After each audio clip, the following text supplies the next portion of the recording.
Joana, como é que a pandemia afetou a economia e a sociedade cubanas? É uma ótima pergunta. Bom, Cuba provavelmente é um dos países que conseguiu conter a pandemia com maior sucesso. Então, se a gente for fazer algumas comparações com países do mesmo tamanho em habitantes, Cuba teve uma taxa de mortes muito baixa, né? São 614 mortos atualmente, hoje, numa população de 11 milhões de habitantes. Se a gente pegar uma comparação com a Bélgica ou com a Suécia, que são países do mesmo tamanho, que são países de primeiro mundo, a Bélgica atingiu a marca de mais de 13 mil mortos e a Suécia de mais de 23 mil mortos. Então, Cuba teve um sucesso, né? Um caso de controle da pandemia. Os dias mais graves, em que morreu mais gente em Cuba, foram em torno de 13 ou 14 pessoas, né?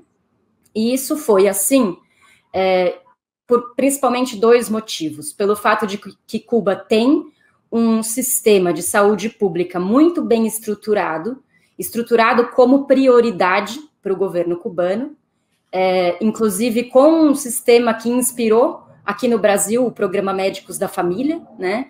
Então, eles têm os médicos do bairro, eles têm uma atenção humanizada da saúde. Isso faz com que eles tenham conseguido fazer uma ampla testagem na população e também criado zonas de contenção do vírus em determinados quarteirões, né?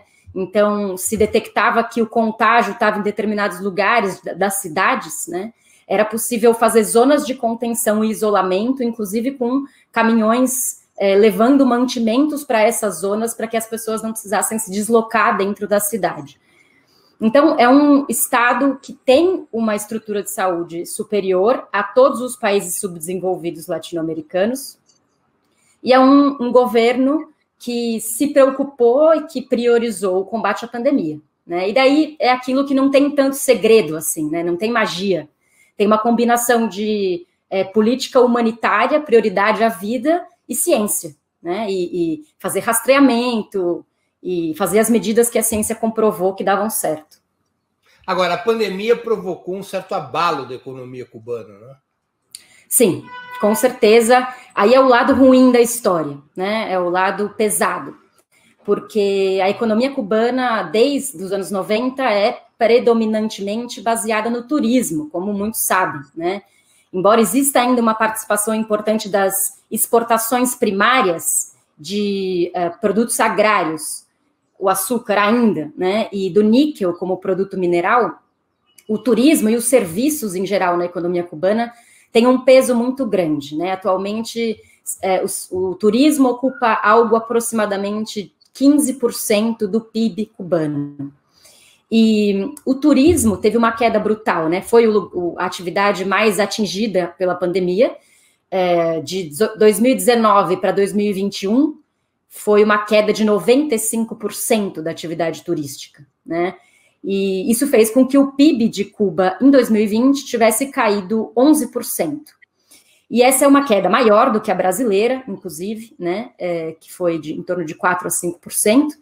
E é uma queda que já acontece num contexto econômico de algumas precariedades e algumas dificuldades, né? Relacionadas com abastecimento, relacionadas com a questão monetária, né? As mudanças recentes da economia cubana, né? No sentido de uma reforma no sistema de moedas. Então, tem uma série de fragilidades da economia cubana que, nesse momento, se intensificam por conta desse golpe da pandemia, né? E você acha que... Perdão, te interrompi. Não, pode falar. Você acha que a situação cubana, nesse momento, ela guarda semelhança com aquela que existiu imediatamente depois do fim da União Soviética, que eles denominam de período especial? Eu acho que é uma situação diferente. Porém, é possível dizer que Cuba nunca superou totalmente o chamado período especial, né? porque a história da Revolução Cubana, né, num ponto de vista panorâmico, é uma história que durante 30 anos, de 59 a 90, houve a possibilidade de trocas prioritárias com a União Soviética e de um fluxo de excedente, que é o contrário das economias dependentes que se relacionam com os países imperialistas, né? Na troca de Cuba com a União Soviética, o fluxo de excedente era favorável a Cuba. Então, Cuba tinha uma produção primária exportadora, não conseguiu se industrializar, e aí tem estudos sobre isso, né, na literatura historiográfica, mas, no entanto, conseguiu produzir excedente, produzir bem-estar social a partir desse arranjo, dessa relação especial com a União Soviética. Essa relação especial gerou uma série de efeitos colaterais, né? Um deles foi o fato de que Cuba não conseguiu superar a monocultura, não conseguiu superar o caráter primário exportador da sua economia. Quando a União Soviética colapsa, o PIB de Cuba cai 35% em poucos anos, né? As exportações, as trocas internacionais de Cuba caem praticamente 80% também em poucos anos, e Cuba afunda, então, na sua pior crise.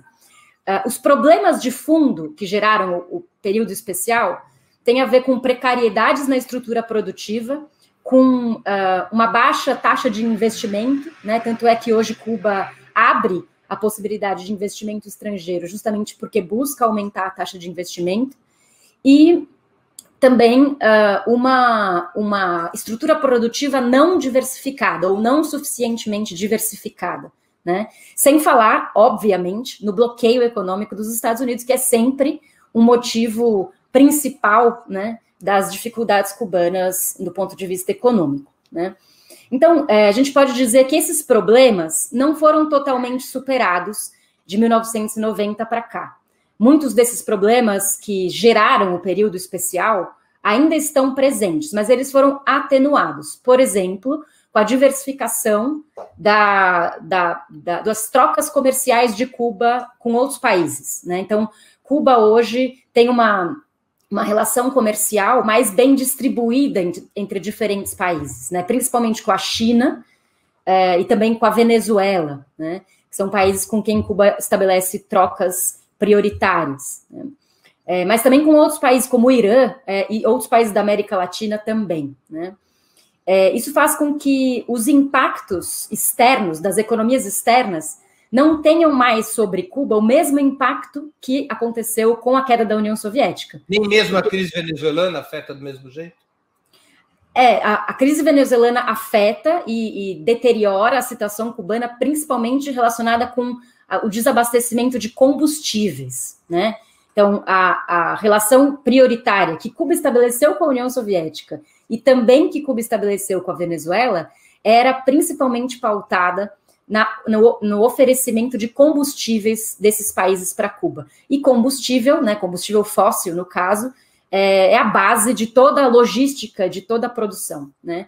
Então, de fato, a crise da Venezuela afeta Cuba, mas não afeta na mesma proporção como a crise da União Soviética afetou, justamente porque as trocas internacionais de Cuba com a Venezuela hoje estão em torno de 20% a 25%. E as trocas de Cuba com a União Soviética, lá nos anos 80, chegavam a 85% das trocas do país, né? Então, a crise afeta, mas não afeta com o mesmo impacto. Se há um aprendizado do período especial para cá, é justamente essa melhor distribuição dos parceiros comerciais internacionais em diferentes países, né?